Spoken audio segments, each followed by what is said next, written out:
धूप में निकलो घटाओं में नहा कर देखो, जिंदगी क्या है किताबों को हटा कर देखो। जेएनयू को आप जेएनयू के बाहर से मत देखिए, जेएनयू को अगर जानना है तो जेएनयू के अंदर आइए। जब अपने आसपास के लोगों को बताते हैं मैं जेएनयू में पढ़ती हूँ, तो लोगों का क्या रिएक्शन आता है? अभी जैसे क्या है कि जेएनयू में अभी तो छवि जैसे बदल रही है लोगों के दिमाग में। रिबेल करो, बट बात है कि देश विरोधी नारे लगाना is not the right thing. जो भी संगठन है लेफ्ट के, चाहे वो आइसा हो, एसएफआई हो, डीएसएफ हो, इन्होंने जेएनयू की छवि खराब की है। जेएनयू में अभी भी तितली की उड़ान दूर तक देखी जा सकती है। भयानक भीड़ है पीछे एकदम है। 4 साल, लगभग 5 साल बाद, 4.5 साल बाद प्रेसिडेंशियल डिबेट हो रही है, कहीं का पूरा चुनाव हो रहा है। अब इस कैंपस में 80 से 90% वो छात्र हैं जिन्होंने इलेक्शन नहीं देखा। वो जो मेरे जैसे बुजुर्ग हो चुके हैं इस कैंपस में, सिर्फ वही लोग हैं जिन्होंने पहले एक आध दो चुनाव कभी देखे हैं। तो 80% 90% क्राउड को पहली बार प्रेसिडेंशियल डिबेट देखने का मौका मिल रहा है। अमेरिका में इलेक्शन की तैयारी हो रही है, जेएनयू में भी इलेक्शन की तैयारी है, डिबेट वहाँ भी होती है, डिबेट यहाँ भी हो रही है। तो लड़कों मतलब स्टूडेंट्स में एक अलग ही क्रेज़ है और ठीक ठाक भीड़ भी आई है। बाहर से भी आज यूजुअल के लोग आते हैं दिल्ली यूनिवर्सिटी से, बाकी की दिल्ली से भी, तो वो भी आए हुए हैं। इसलिए हर बार भी भीड़ होती है, इस बार थोड़ी सी 10-20% 30% भीड़ ज़्यादा है। नमस्ते, अभिनव पांडे नाम है हमारा और ललन टॉप की टीम जेएनयू के कैंपस में है। रात के यही करीब मात्र 12 बजने के आसपास का समय है। ये 1 बजने वाला है, अच्छा 12:45 का समय हो रहा है। ये हमारे साथ गोविंद डांगी हैं। इनके इससे आप समझ गए होंगे कि ये एबीवीपी के प्रत्याशी हैं, ज्वाइंट सेक्रेटरी पद के लिए चुनाव लड़ रहे हैं। और हमारे जो बाईं ओर बैठी हुई है, जो लेफ्ट में ना होकर के राइट में है एक्चुअल में, दीपिका, वो वाइस प्रेसिडेंट का चुनाव लड़ रही है। दीपिका, कैसा चुनाव चल रहा है? चुनाव काफ़ी ज़ोर पे है। हाँ। पूरा प्रोसेस अच्छा चल रहा है। एबीवीपी पिछले ऐसा है कि अखिल भारतीय विद्यार्थी परिषद के छात्र जो कार्यकर्ताओं ने पिछले 5 साल में काम किया है, जब लेफ्ट का यूनियन एकदम स्टैग्नेंट था, तो उसका असर दिख रहा है। कल हमारे मशाल जुलूस में काफ़ी संख्या आई और हमें लगा कि काफ़ी सपोर्ट है, आगे बहुत पॉजिटिव लग रहा है। भारी मतों से हम जीत सकते हैं इस बार। जीत सकते हैं ऐसा लग रहा है। खैर, चुनाव तो चलता रहेगा और आप लोग आपके अलावा जो अध्यक्ष हैं वो उनका क्या नाम है? उमेश चंद्र अजमेरा। उमेश चंद्र अजमेरा। और चौथी पोस्ट के लिए कौन है? जो चौथी पोस्ट है जनरल सेक्रेटरी के लिए जो 3rd पोस्ट है वो है अर्जुन आनंद। अच्छा, तो आप लोग तो चुनाव लड़ रहे हो, बहुत सारी शुभकामनाएं आप लोगों को। आपके जो बाकी विरोधी लड़ रहे हैं उनको भी शुभकामनाएं। आप ये हमको बताओ कि जेएनयू का चुनाव अलग क्यों होता है? सबसे बड़ी वजह आप पीछे देख रहे हैं, प्रेसिडेंशियल डिबेट अपने एक तरह किस्म का जेएनयू का इजाद किया हुआ, कहीं से भी लिया गया है, लेकिन यूनिवर्सिटी में डिबेट डिस्कशन का माहौल, जो राउंड टेबल आप देखेंगे तो लाल रंग की पूरी राउंड टेबल जेएनयू में इसी चीज़ के लिए बनी है। तो बस वो छोटा रूप होता है, ये उसका बड़ा रूप है। और जेएनयू चुनाव इस प्रकार की डिबेट, जब लिंगदो कमेटी बनी और उसकी एलसीआर लिंगदो कमेटी की रिकमेंडेशंस आई, उस चीज़ के आधार पर खाली जेएनयू ही एक ऐसी यूनिवर्सिटी थी जिसको कुछ रियायत दी गई। जैसे पीएचडी के स्टूडेंट्स ज़्यादा उम्र तक चुनाव लड़ सकते हैं, यहाँ पैसा खर्च नहीं होता है, यहाँ कलरफुल और बड़े बड़े पोस्टर नहीं लगे जाते हैं, यहाँ अभी भी एक A4 साइज़ के 4 पंपलेट बांटे जाते हैं, लीफलेट जिनको हम लोग बोलते हैं। आप लोग भी बांटते हो हाथ से बनाकर? अभी लोग ये भी हाथ से ही बना हुआ है। कार्यकर्ता ही मेहनत करते हैं। और कार्यकर्ता भी वो कार्यकर्ता जो दूसरी यूनिवर्सिटी में बड़े बड़े जो गाड़ियों से नहीं उतरते हैं, वही कार्यकर्ता यहाँ ज़मीन पर बैठ के ऐसे रात भर पोस्टर बनाते हैं, हम लोग भी बनाते हैं। गोविंद, आप राजस्थान से हो? मैं मध्य प्रदेश से हूँ, विदिशा जिले से। अच्छा, मध्य प्रदेश के विदिशा जिले। जी। शिवराज जी का जिला, शिवराज, जहाँ से शिवराज जी ने लोकसभा का चुनाव लड़ा था एक ज़माने में। शिवराज सिंह चौहान जी, सुषमा स्वराज जी, अटल बिहारी वाजपेयी जी, उसी धरती से हम भी आ रहे हैं। और दीपिका, आप कहाँ से हो?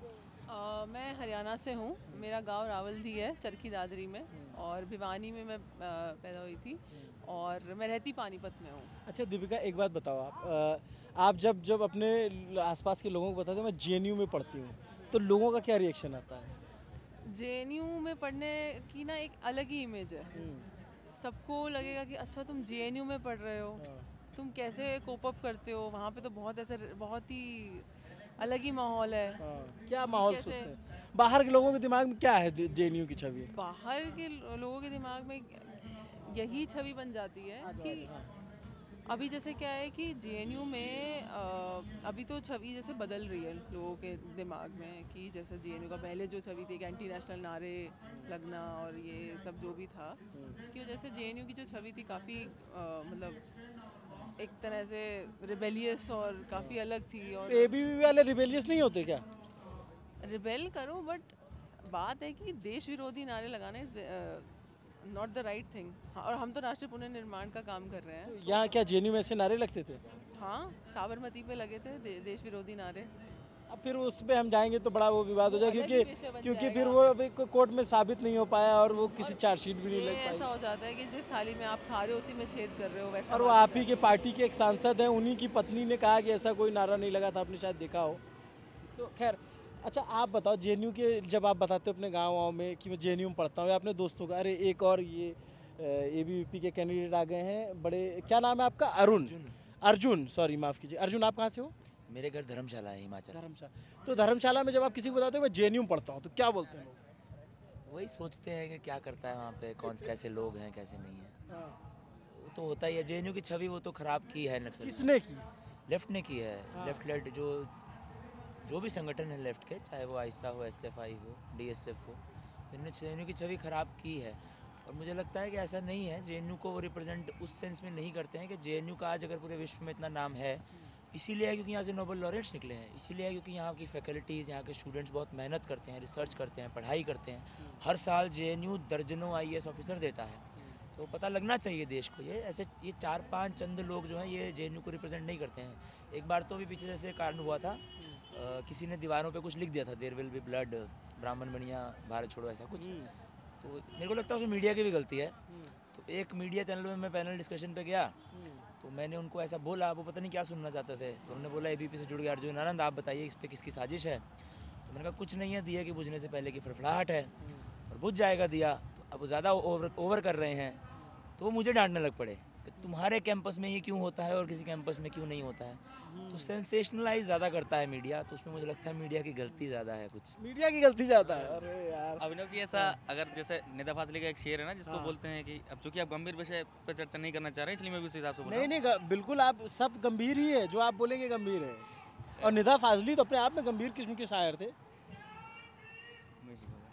कि धूप में निकलो घटाओं में नहा कर देखो, जिंदगी क्या है किताबों को हटा कर देखो।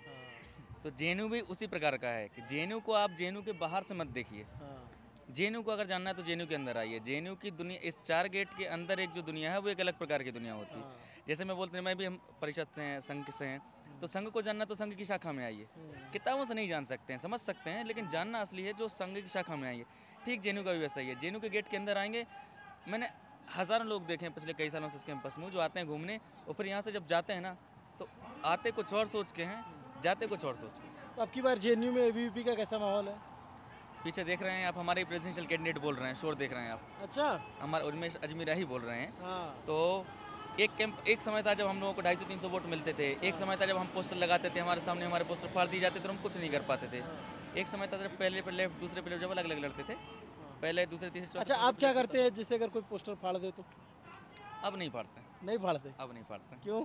देखिए, संख्या बल बराबरी मायने चीज़ रखती है। पहले कमज़ोर थे, पहले उनकी संख्या ज़्यादा थी, अब बराबर हैं। अभी तो आपके कुछ दोस्त मिले थे पीछे मुझे, वो आप लोगों की बड़ी तारीफ कर रहे थे। आईसी घोष है और साकेत उपाध्यक्ष थे, दोनों वो एबीवीपी के बड़े अच्छे मित्र बताए जाते हैं। बहुत अच्छे, हाँ, बहुत अच्छे मित्र हैं, घनिष्ठ मित्रता। घनिष्ठ मित्र हैं। हाँ, इससे मतलब इतना मोदी जी और राहुल गांधी की मित्रता नहीं जितनी मेरी और आयशी घोष की मित्रता है। हाँ, तो जो वहाँ है वो यहाँ भी है। हाँ, मतभेद है, मनभेद कुछ नहीं है। मैं और आयशी साथ में ही चुनाव लड़े थे। हाँ। जब काउंसलर के स्कूल में जो चुनाव होते हैं तो मैं और आयशी साथ में ही लड़े थे।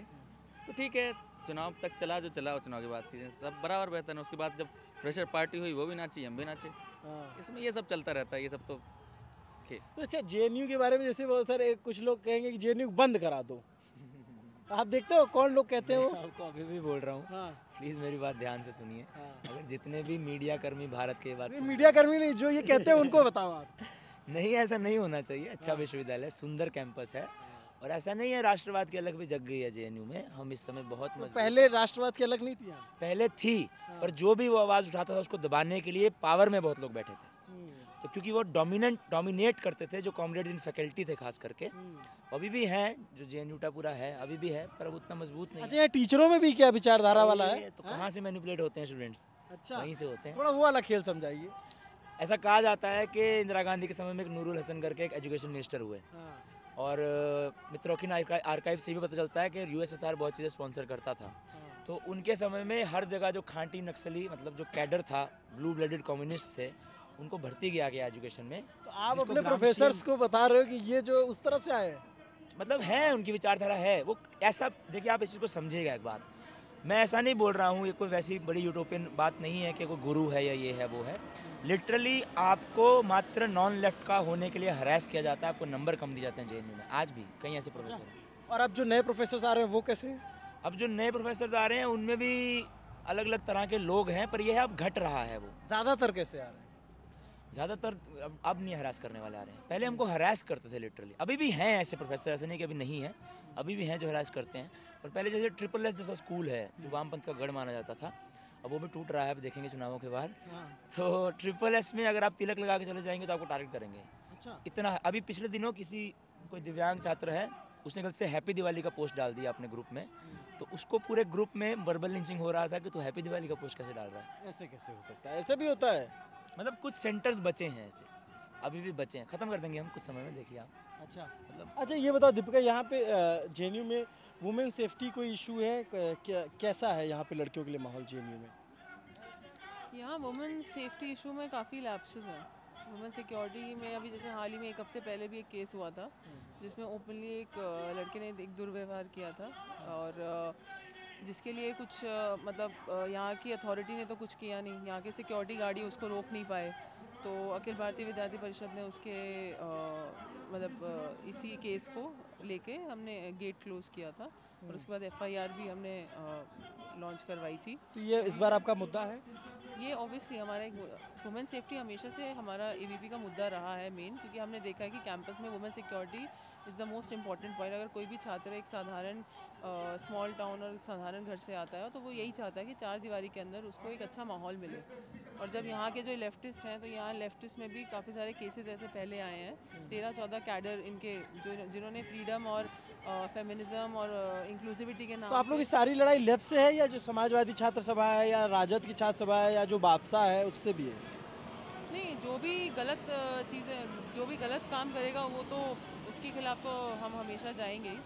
जो भी सामाजिक तौर पे गलत है तो उसके खिलाफ तो हम हमेशा आवाज़ उठाएंगे ही, और चाहे वो कोई भी करे। और जैसे मान लो कि जब अभी जैसे चुनाव चल रहा है तो आप सब लोग एकदम बहुत एकदम गंभीर वाला मामला हो रखा है। ये चुनाव नहीं चलता है तो आप लोग भी एकदम जैसे बाकी जगह के स्टूडेंट होते हैं, मौज मस्ती ये सब चलता रहता है, या पढ़ाई लिखाई से ज़्यादा फोकस होता है? नहीं, वो बात है कि यहाँ पे स्टूडेंट इतना मैच्योर है कि वो अपने डिसीजंस ले सकता है कि उसको कितना परसेंटेज में क्या, हाँ। मतलब जो मज़े करता है वो मज़े करता है, जो पढ़ाई में एकेडमिक्स में ज़्यादा फोकस गेम वेम होता है यहाँ पे? हाँ, गेम होता है, स्पोर्ट्स होता है यहाँ पे। अभी रिसेंटली इंटर स्कूल टूर्नामेंट्स हुए थे, बैडमिंटन हो गया आपका, टेनिस, क्रिकेट सब होता है यहाँ पे। स्पोर्ट्स के लिए भी उतना ही इम्पोर्टेंस है। अंताक्षरी भी खेलते हैं लोग यहाँ के? अंताक्षरी तो वैसे inter state type, inter school type antakshari हाँ, नहीं। यहाँ पे भी ऐसे बातचीत में शुरू ग से गाओ हाँ हाँ, अंताक्षरी तो होती है। होती है। हाँ। अच्छा ये बताओ, मान लो जैसे आप और लेफ्ट के दोस्त सब एक साथ गंगा ढाबा पे मिल गए, तो ऐसा होता है कि दूर दूर गोला बना के बैठते हो, या होता है कि हाँ यार चलो ठीक है चुनाव ना आएगा तो देखेंगे अभी तो? आइडियोलॉजी अपनी तरफ है, बट एक अगर हम देखें कि क्लासमेट्स हैं या फिर जैसे साथ में पढ़ रहे हैं तो क्यों नहीं, दोस्ती है? दोस्ती तो है, हाँ अपने लेवल पे दोस्ती है, आइडियोलॉजी वॉर अलग है। हाँ। तो वैसे जब आइडियोलॉजी वॉर होता है तो फिर क्या बातचीत होती है? फिर तो मैदान में आके लड़ते हैं। हाँ, तो जैसे मैदान आप में लोग आके- एकदम गाजा फिलिस्तीन और ये वो सारे? नहीं, नहीं नहीं, हम बोलते हैं पहले तुम यहाँ की बात करो, हाँ। पहले अपने गली की बात करो, उसके बाद बाहर की बात करना। अच्छा, ये होता है। और ऐसा ऐसा मतलब जैसे कि चलो ठीक है आप अभी चुनाव लड़ रही हो, आपके ओपोनेंट कोई है, आपके क्लासमेट्स होंगे बहुत सारे जो आपके विचार से इत्तेफाक नहीं रखते होंगे, होंगे ऐसे बहुत सारे हैं कि नहीं है, या पूरे हाँ, क्लास है। को बना लिया? कम ही है सच हाँ। में, बहुत कम। अच्छा। हाँ, बाकी सब सपोर्ट में ही है। अच्छा एक बात और बताओ आप, जैसे जेएनयू का नाम आता है तो बाहर के बहुत से लोग हैं, जैसे आप बोलो कि जेएनयू, मैं आपको एक उदाहरण बताता हूँ। मैं गया था एक चुनाव में, वहाँ पे एक प्रत्याशी चुनाव लड़ रहे थे, उनके जो साथी थे वो जेएनयू से पढ़ के गए थे, तो वहाँ पे एबीवीपी से वो जेएनयू से थे, और फिर बीजेपी के एक बड़े नेता आए उनके खिलाफ प्रचार करने के लिए, तो बोले यहाँ सब जेएनयू वाले आ गए हैं। आप समझ रहे हो उसको? ये मैसेज जाता है। मैं समझ रही हूँ, हाँ। मैं अच्छी तरह समझ रही हूँ आपकी बात। तो इससे आप लोग कैसे डील करते हो? देखिए, जेएनयू के एक इंस्टीट्यूट ना मान के एक आइडिया मान लिया गया है ना, तो उनको लगता है एक आइडेंटिटी मान ली गई है कि जेएनयू से पढ़ा है तो उसी माइंडसेट का होगा। जैसे आइडिया ऑफ इंडिया पहले ये बेचते थे ना कि only we have the power to define what is idea of India, और कोई डिफाइन कर ही नहीं सकता। अब उस चीज़ को चैलेंज हो रहा है वो नोशन कि और भी विधियां हैं, एक अपना भी हमारा एक अपना भी भारतीय दृष्टिकोण है। तो वैसे ही जो आइडिया ऑफ जेएनयू इन्होंने ज़बरदस्ती का बना के रखा है, वो जो कि जेएनयू का आइडिया नहीं तो था। आप लोग के जो आइडिया ऑफ जेएनयू में ढपली है। देखिए अभिनव जी, अब जेएनयू की आप बार बार जब बात कर रहे हैं ना, मैं जेएनयू को इसलिए जब मैं बोल रहा हूँ कि अंदर आके देखिए, मैं कुछ दिनों पहले कुछ चीज़ लिखा था, तो मैं बोल रहा हूँ कि जेएनयू में अभी भी रातें अपराधों की चीखों से मुक्त हैं। हाँ। जेएनयू में अभी भी तितली की उड़ान दूर तक देखी जा सकती। जेएनयू में अभी भी कार्यकर्ताओं के नारे लगाते हुए गले की उभरती हुई नसें ज़मीर जिंदा होने का सबूत देती हैं। यहाँ नीलगाय अभी भी शेरनी ऐसे अकेली घूमती है। आपको ये वातावरण दिल्ली में कम से कम जितना मेरा अनुभव है 7-8 साल से, दिल्ली में और कहीं नहीं मिलेगा। दिल्ली में छोड़िए, आपको बहुत किसी यूनिवर्सिटी में नहीं मिलेगा। अमरकंटक में ट्राइबल यूनिवर्सिटी है, मेरा वहाँ कुछ दिनों रहना हुआ था किसी कारण से, तो मैंने वहाँ भी देखा कैंपस अच्छा है, इंफ्रास्ट्रक्चर है, नेचुरल ब्यूटी है, लेकिन वो चीज़ नहीं है, किसी चीज़ की कमी है। यहाँ ये चीज़ क्रिएट किया गया है दर बदर, और इसमें किसी ऑर्गेनाइजेशन को नाम नहीं लूँगा मैं, स्टूडेंट्स ने बनाया है। हज़ारों स्टूडेंट्स जो आज यहाँ से गए हैं, जो आज ठीक बात है। अलग अलग जगह हैं, तो एक आइडेंटिटी ये भी हो सकती है कि आज़ादी के नारे लगे हैं, डपली गैंग है, ये भी हो सकती है। लेकिन दूसरी तरफ आज अल्टरनेटिव दिया है, सीना चौड़ा करके हम बोलते हैं कि निर्मला सीतारमण और जयशंकर जी ने दिए हैं, और उसका तोड़ उनके पास भी नहीं है, इसका तोड़ हमारे पास भी नहीं है। ठीक है, कुछ चीज़ें चलती हैं, अब उठा पटक तो फिर हर तो कंपनी अर्जुन, जैसे लेफ्ट के लोग ढपली बजाते हैं, तो आप लोग अपना प्रचार कैसे करते हो? हमारे जो कंठ हैं वही काफ़ी हैं शायद। क्या नारे होते हैं आपके? सबसे पहले तो भारत माता की जय ही लगाया जाता है, उसके अलावा वंदे मातरम, उसके अलावा छात्र हितों का हनन हुआ तो हम उतरेंगे सड़कों पे, छात्र हित की जो बात करेगा कैंपस में वो राज करेगा, संत के आनंद की जय, विवेकानंद की, ज्ञानशील एकता परिषद की विशेषता, जय जय जय जय जय जय माता भारत माता, भारत माता, जय जय जय जय जय भवानी, जय जय जय जय जय जय शिवाजी, ऐसे नारे लगाते हैं। ये जैसे वो उधर जय भीम का नारा लगता है, जय जय जय जय जय भीम, तो आप लोग लगाते हो जय भीम का नारा? कहते हैं कि बाबा साहब की आन में बोलो बोलो वंदे मातरम, कुछ नहीं है, सब हमारे हैं, सब भगवान है। और जैसे वो लाल सलाम नारा लगाते हैं, तो आप क्या नारा लगाते हो? हम किसी के रिएक्शन में कुछ पॉलिटिक्स नहीं करते हैं, हमारा अपना विचार है, एक सभ्यता है। जय श्री राम वाला नारा नहीं लगता क्या? बिल्कुल लगता है, गर्व से लगता है। एक समय था जब नहीं वो लग... कैसे लगाते हैं? वो ऐसे लगाते हैं वंदे मातरम, जय श्री राम, जय श्री राम, जय श्री राम। देखिए, नारा क्या है कि नारा हर जगह लगता है, लेकिन यहाँ जेएनयू वालों की टोन थोड़ी अलग है ना, उसका आनंद जो है वो एकदम, आप लोग एकदम ऐसे हाथ वाथ उठा करके। अगर वो टोन आपको देखना थी तो आप 1-1.5 घंटे पहले आते, तो लगभग 2 घंटे हम भी चूंकि कैंडिडेट हैं तो अपने कार्यकर्ताओं के कंधे पे कम से कम 1-1.5 घंटे रहे हैं अभी पिछले। और वो कैंपस जो पिछले 4-5 सालों से मरा हुआ जैसा लग रहा था, शांत पड़ा हुआ था, कहीं दबा हुआ था, वो कैंपस हमने दोबारा देखा जो हमने कभी 5 साल पहले देखा, जीवंत हुए थे। अच्छा, एक बात बताइए, छात्र संघ का चुनाव जरूरी क्यों है? बहुत ज़रूरी है। देखिए, छात्र राजनीति जो होती है ना, पहली सीढ़ी होती है नेतृत्व की। आज आप जो कैंपस में चुनाव लड़ने का अनुभव लेते हैं, कल वो विधानसभा और लोकसभा में भी पहुंचते हैं। छात्र राजनीति में लालच नहीं होता, छात्र राजनीति में भ्रष्टाचार नहीं होता, छात्र राजनीति में कुछ पद पाने की लालसा नहीं होती, छात्र राजनीति में असली जिसको आप बोलते हैं ना, सेवा करना। और यहाँ बहुत बड़े बड़े काम नहीं होते हैं, किसी का फेलोशिप रुक गया है, किसी की फाइल रुक गई, किसी की मार्कशीट फंस गई, यही सब होता है किसी भी कैंपस में आप जाएंगे। मुझे वास्तव में लगता है कि छात्र राजनीति आपको जीवन के हर पहलू के लिए तैयार करती है। जैसे मैं राजनीति में नहीं जाना चाहता हूँ, मैं वीपी का कार्य करता हूँ पिछले 10 साल से, क्योंकि मुझे लगता है कि वो मुझे मेरे कंफर्ट जोन से बाहर निकालता है। अगर मैं छात्र राजनीति में नहीं होऊंगा तो मैं पूरे दिन अपने रूम पे बैठ के किताबें पढ़ता रहूँगा। अब वो सोशल साइंटिस्ट कैसा जो समाज में रह ही नहीं रहा है, तो इसलिए छात्र राजनीति में होना आपको परिपक्व बनाता है हर तरह से। और जैसे बहुत सारे राज्य हैं जहाँ छात्र संघ के चुनाव बंद हो गए हैं, उन पे आपका क्या कहना है? देखिए, छात्र संघ के चुनाव बंद नहीं होने चाहिए। देखिए, कहीं पे कुछ गलत यदि होता है, जैसे लगता है कि छात्रों में हिंसा भी हो रही है, कुछ भी हो रही है, उसको कहीं ना कहीं कंट्रोल करना चाहिए, कोऑर्डिनेट करना चाहिए, डायरेक्शन उनको देनी चाहिए।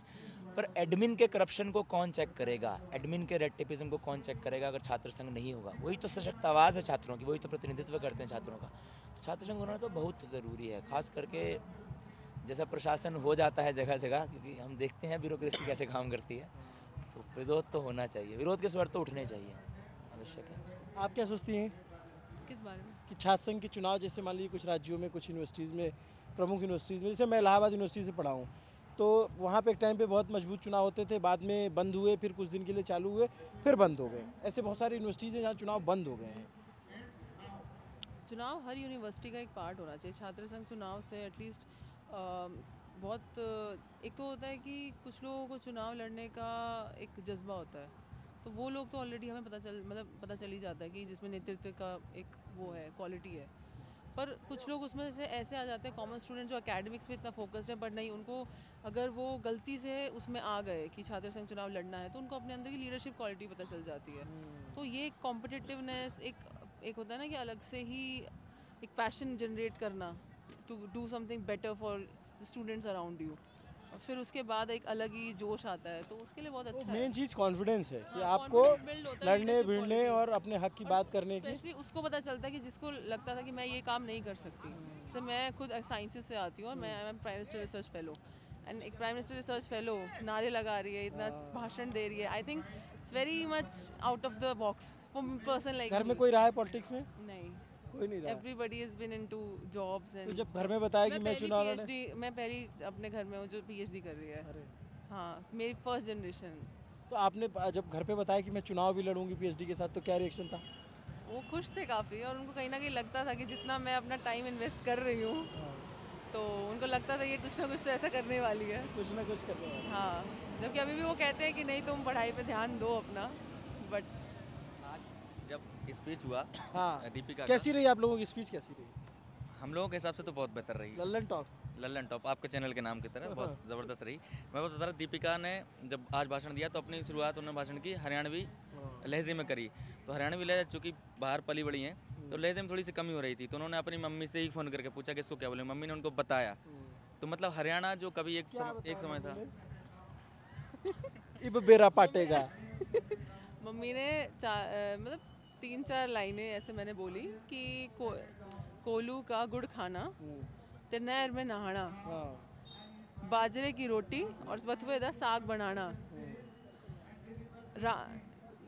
कदे होए खेल कबड्डी दा, कदे कुश्ती दा बाजी लगाना, राम राम में भी एक राम मारा और एक राम थारा होना, और हमारे घर वाला ने कह रखी से कि बेटी डटी रहिए जब तक तारी बाता में दम से।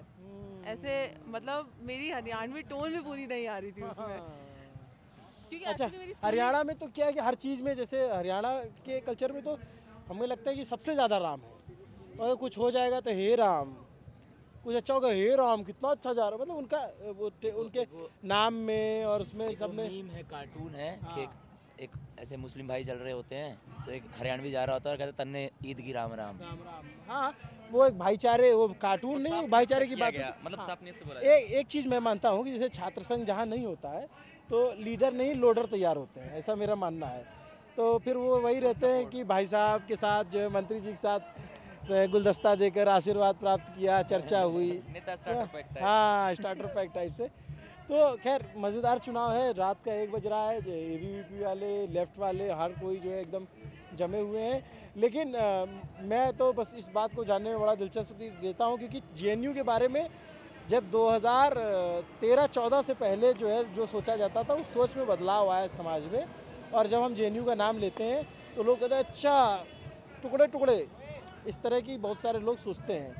तो वो इस सोच पे आप क्या सोचते हैं?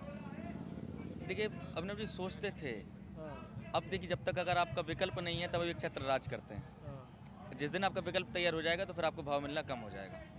आप राजनीतिक पार्टी नेताओं किसी पे भी लगा लीजिए, जब तक आपका विकल्प नहीं है तब तक आप भाव में रहेंगे, लाइमलाइट में रहेंगे। जिस दिन आपका विकल्प हो गया खत्म आप। ऐसे ही जब तक इस कैंपस में किसी लेफ्ट का विकल्प नहीं था, तो कैंपस में लेफ्ट ने हर वो काम किया जो गलत था, सही था, लेकिन क्योंकि उनको कोई चैलेंज करने वाला नहीं था। 9 फरवरी को वो जब नारे लगे, तो ऐसा नहीं है कि वो नारे पहली बार लगे थे, पहले भी कई बार लगे थे। उस दिन जो अलग हुआ वो बात कैंपस से निकल के बाहर आ गई, और उसके बाद भी कई बार लगे, मेरी आंखों के सामने लगे हैं। लेकिन धीरे धीरे धीरे करके वो पॉपुलेशन भी गया, सपोर्ट भी कम होता चला गया, और फिर धीरे धीरे बदलाव आ गया। AVP जब लाइमलाइट में आया तो फिर नैरेटिव ही बदल गया, आप दूसरी चीज़ों अब बराबरी की लड़ाई आप लड़ रहे हैं, अब भारी पड़ चुके हैं हम। बढ़ चुके हैं। अच्छा, लेफ्ट वाले आरोप लगाते हैं ये ABVP वाले जो है वो कहते हैं कि वेज खाओ, ऐसा होता है क्या? मैं खाता हूँ नॉनवेज, ये भी खाते हैं। इसमें कुछ ऐसा कुछ नहीं ऐसा कुछ नहीं होता। देखिए, जब तो रामनवमी के दिन कुछ हुआ था यहाँ पे, वो भी करीब उसको 1.5 से 2 साल हो गए, वो भी हवाबाजी थी। कावेरी हॉस्टल की घटना, मैं भी उस समय वहाँ उपस्थित था। हॉस्टल के अंदर इफ्तार पार्टी चल रही थी, हॉस्टल के बाहर रामनवमी का हवन चल रहा था, बहुत सब कुछ बेहतर चल रहा था। कब तक? जब तक लेफ्ट नहीं आया था। जैसे ही उनके कार्यकर्ता पहुंचे, रायता फैलना शुरू हुआ। ये ऐसा इनका आरोप है क्योंकि हम उस वक्त नहीं थे यहाँ पे। हम यही बोलेंगे, लेफ्ट वालों ने भी आप पे बहुत सारे आरोप लगाए, तो हमने उनको बोला कि ये इनका आरोप है भाई। जो चीज़ की प्रेस रिलीज भी आई थी, हाँ। मीडिया के स्टेटमेंट भी आए थे, कुछ समय जो डिलीवर मतलब करने आ रहे थे फूड मटेरियल, उनका भी स्टेटमेंट आए थे। और लेफ्ट वाले एक लेफ्ट का मैनिफेस्टो यही है कि एबीवीपी पे आरोप लगाओ और वोट कमाओ। अच्छा, लेफ्ट वाले एक और आरोप लगाते हैं कि जो आयशी घोष के साथ मारपीट हुई थी वो, अब ये देखा सबने हंसना शुरू कर दिया, वो जो मारपीट हुई थी उसमें एबीवीपी वालों ने बाहर से लोगों को बुलाया था। क्या कहते हैं आप लोग इस आरोपों पे? सब कहने की बात है, ऐसा कुछ नहीं है। ऐसा कुछ नहीं है। नहीं। वीडियोग्राफिक प्रूफ, ऐसा वीडियोग्राफिक प्रूफ है कि जिनका आपने नाम लिया वो रॉड लेके तो आप नाम नहीं लेते क्या उनका? आयशी घोष जी जो हैं अच्छा। वो रॉड मुझे पकड़ लगा कि नाम नहीं लेते विचारधारा की लड़ाई में नाम नहीं लिया जाता। नहीं लिया जाता। चलिए क्यों ठीक कर रहे है। हैं अपने विरोध फिर भी मैं बताऊँ, मैं तो वहाँ था ना। अच्छा, थे मैं आप? उन 25-26 लोगों में था जिसके पीछे 800 लोगों की भीड़ दौड़ी थी हाँ। विवेकानंद की मूर्ति के से पेरियार हॉस्टल तक। फिर मैंने देखा, मैं उसी समय की बात है जब मैं आपको बोल रहा हूँ कि हम अगेंस्ट में चुनाव लड़े थे एक दूसरे के, और फिर उस समय आयशी घोष अपने कंधे पे बैग टांग के, जो उनका अटायर होता है, उसी में 500 की लोग भीड़ अंदर है। प्रॉपर वीडियो फुटेज हैं। लेकिन वही है कि जब आपके पास जनशक्ति होती है तो जो नैरेटिव आप चलाना चाहते हैं चला देते हैं। तो वो भाई चोट भी तो उनको लगी थी ना। लगी तो उनका क्या कहना था कि वो जो एक चेहरा ढके लड़की थी वो कौन था? वो कहते हैं कि उनका नाम कोमल था और वो आप लोगों के संगठन से जुड़े थे। तो कहाँ है वो कोमल? हाँ, क्यों नहीं कराया आप FIR? हाँ। क्यों नहीं आप वुमेन कमीशन में गए? सब तो आप ही के लोग बैठे हैं इंस्टीट्यूट में आज भी। क्यों आप हर चीज़ में पीछे हटे हैं? उस समय जो हुआ, हाथ तो मनीष जंगड़ का भी टूटा था, वेलेंटिना को भी पट्टी बंधी थी। जब हम एम्स में यहाँ से गए तो एम्स के डॉक्टर और उस समय प्रकाश करात की पत्नी क्या नाम, वृंदा करात आई थी, इतना तेजी से चिल्लाई डॉक्टरों पर, उन्होंने हमारा इलाज करना ही छोड़ दिया। और लेफ्ट के जितने एक्टिविस्ट थे, किसी को थोड़ा बहुत लगा, मतलब सारा जानबूझ के वो उसकी एक क्या बोलूँ मैं, एक स्टूडेंट था उसकी अंगुली में छोड़ी थी, उसको यहाँ से लेके यहाँ तक की पट्टी बांधी गई। और हमारे मनीष जी तड़प रहे थे, उनका असली में पूरा हाथ टूटा था, सर में लगी थी। शिवम जी जिनका खून अच्छा देखिए, जब लड़ाई होती इस तरीके की तो दोनों तरफ के लोगों को चोट होती लगती नहीं है। है, हुई थी। तो आप लोगों को लगता है कि खुद अपना मॉब लीड करके पत्थरबाजी की थी। अच्छा, हाँ, आपको वीडियोग्राफी प्रूफ देखना चाहिए। जिसको आप हमारी बेस्ट फ्रेंड बोल रहे हैं, हाँ। उन्होंने मॉब लीड किया था, पत्थरबाजी की, हमारे कार्यकर्ताओं का हाथ तोड़ा, पैर तोड़ा, सिर तोड़ा। ये भी इनका आरोप है। इसलिए मैं बोल रहा आरोप हूँ नहीं है, अरे अब वो फैक्ट है। हाँ, मैं कह रहा हूँ ना कि आप भाई, उन्होंने कहा जब हमसे कि हमारे साथ एबीवीपी ने ऐसा किया तो हमने कहा इनका आरोप है। आपने कहा तो हमने कहा इनका आरोप। आपका पक्ष तो ले रहे हैं ना हम। अच्छा ये बताइए, मेरा ये कहना है कि जब इस तरीके का जेएनयू में कुछ झगड़ा होता है, किसी को चोट लगता है, फिर बाहर वालों के लिए वो छवि मजबूत होती है कि यार ये जेएनयू वाले जो है, जबकि जेएनयू एक बहुत रेपुटेटेड संस्थान है, यहाँ से बहुत विद्वान लोग निकलते हैं। ऐसा है ऐसा नहीं होना चाहिए। हाँ, ऐसा है, जब तक माओ और स्टालिन जैसे मास मर्डरर्स को पूजा जाता रहेगा यहाँ पे, तब तक वैसा होगा। पर हम बदल रहे हैं। अब जल्दी ही स्वामी विवेकानंद, श्री अरबिंदो की ही बात होगी जेएनयू में, उनकी भी होगी। पर ऐसी ब्लाइंड फॉलोइंग मास मर्डरर्स की तो नहीं होनी चाहिए।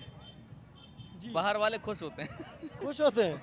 उनको मसाला मिलता है। हाँ। बोले अच्छा, मतलब उनको ये नहीं समझ में आता कौन राइट है कौन लेफ्ट है, किसको मारा किसको। उनको लगता है कि जेएनयू वालों को पड़ रही है, मतलब सही पड़ रही है। कोई भी हो, और टीआरपी भी बढ़ता है। TR मीडिया वालों को मज़ा मिल जाता है, मसाला मिलता है, रात का शो उनके नाम का उनका बुक हो जाता है। अब जेएनयू में जैसे कुछ लोग एक्टिविस्ट हैं, नए जो स्टूडेंट्स आते हैं, उनको भी मीडिया पर जाने का मौका मिलता है, उनका भी मज़ा हो जाता है। यहाँ एक ट्रेंड सा बन गया, 2 दिन 3 दिन मामला चलेगा, बाकी सब शांत हो जाता है। फुल मीडियाबाजी होती है, किसी को गंभीर आज तक चोट नहीं लगी। मतलब ऐसा कोई नहीं लगा जिसको आप बोलें कि नहीं, भगवान करे ना लगे। नहीं होगा। लगना भी नहीं चाहिए किसी को भाई। नहीं, क्यों स्टूडेंट पॉलिटिक्स में क्यों चोट लगे? थोड़ा बहुत चलो ठीक है, आप लोग आपस में कुछ वैचारिक लड़ाई लड़ रहे हैं, लड़ते रहो, बढ़िया है बातों से। जैसे पीछे एकदम एक दूसरे पे नारा लग रहा है, शंख बज रहा है, डपली बज रही है। इससे पहले पीछे करीब 2,500-3 हज़ार लोग होंगे। हाँ, इससे पहले, और सब एक दूसरे के विरोध में, हाँ। मतलब सब एक दूसरे के कैंडिडेट सबके खड़े हुए हैं। इसके बाद भी कोई किसी को छू नहीं रहा। और ये अभी नहीं है, ये 8 बजे से चल रहा है, 1 बज गया, 5 घंटे हो गए। कुछ होना होता तो हो सकता था, लेकिन यहाँ सबको पता है अपनी लिमिट। शांतिपूर्वक, सबको शांतिपूर्वक होता है। शांतिपूर्वक तरीके से होगा। हैं? हाँ, ये बात है। चलिए, बातचीत का सिलसिला यूं ही जारी रहेगा और ज़रूरी है संवाद होना। और जैसा कि अर्जुन ने बताया कि जेएनयू सिर्फ वो जेएनयू नहीं है जिसकी छवि कुछ लोगों ने गढ़ दी है। जेएनयू में अर्जुन भी पढ़ते हैं, गोविंद भी पढ़ते हैं और दीपिका भी पढ़ती हैं और आयशी घोष भी पढ़ती हैं। इनकी जो दोस्त हैं, बेस्ट फ्रेंड्स हैं, पढ़ती अभी भी शायद अभी है, हाँ अभी पढ़ रही है, तो आप इनकी सीनियर हैं। तो यहाँ हर तरह की विचारधारा प्रफुल्लित होती है, प्रस्फुटित होती है और चुनाव भी बहुत ज़बरदस्त होते हैं। जेएनयू के चुनाव पे एक कंप्लीट रिपोर्ट ललन टॉप बनाएगा, क्योंकि हमें लगा कि लेफ़्ट और राइट की बड़ी बातें होती हैं, तो हमने सोचा कि एक बार लेफ़्ट राइट वालों से बात कर ली जाए। आपको कैसा लगा? मुझे तो अच्छा लगा, आप बताइए आप कैसा? पहली बार आए थे नहीं, जेएनयू तो मैं आता रहा हूँ, पहले भी आया था। चुनाव में? पहली बार? जेएनयू पहले भी चुनाव मैंने देखा है। आप बताइए, आप अभी आपको कोई डिफरेंस लग रहा है? स्टूडेंट ही है, मुझे तो उसी तरीके की भीड़ लग रही है और उसी तरीके की आप लोगों की दमदारी से चुनाव लड़ रहे हैं, तो अच्छी बात है। और अगर आपसे कोई अगली बार बोले ना हाँ, कि जेएनयू नहीं मुझे नहीं बोलना, ये जो बोलता है उनको भी आप जानते हैं। मैं और आप जो समझ रहे हैं, हाँ मैं बोल रहा हूँ हाँ। अगर आपको अगली बार कोई बोले ना कि खत्म कर दिया गया है, जेएनयू आज़ादी छीन ली गई है, हाँ। जैसा आप लग रहा है खाली स्टूडेंट ही बदले हैं, तो अब किसी को बोलिएगा मत बाहर जाने के बाद कि नहीं जेएनयू बदलेगा। जेएनयू आज भी वैसा था, जेएनयू कल भी वैसा है, जेएनयू आगे भी ऐसा ही रहेगा। हाँ, लेकिन जो लोग कहते हैं कि जेएनयू को बंद करा देना चाहिए, उनको आप लोग को समझाने की ज़रूरत है, क्योंकि आप लोग नेता हैं। नहीं, हम अपनी बात रखते हैं स्ट्रक्चर रूप से। ठीक है, तो ये अच्छी बातचीत रही, बढ़िया रहा, मज़ेदार।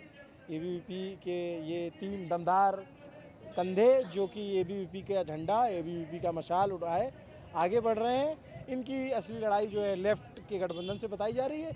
उनके छात्र नेताओं से भी हम बातचीत करेंगे और एक जेएनयू की एक चुनाव पे कंप्लीट रिपोर्ट बनाने की कोशिश करेंगे। भले ही रात के 1 क्यों ना बज जाए, 2 भी बज जाए, 3 भी बज जाए, जेएनयू एक जश्न है और जश्न का आनंद हम लोग लेंगे। नमस्ते। जेएनयू का सबसे बड़ा त्यौहार चल रहा है। नमस्ते, मेरा नाम अभिनव पांडे है, मेरे साथ कैमरे के पीछे मेरे साथी रजत है। देखते रहिए दी ललन टॉप। शुक्रिया।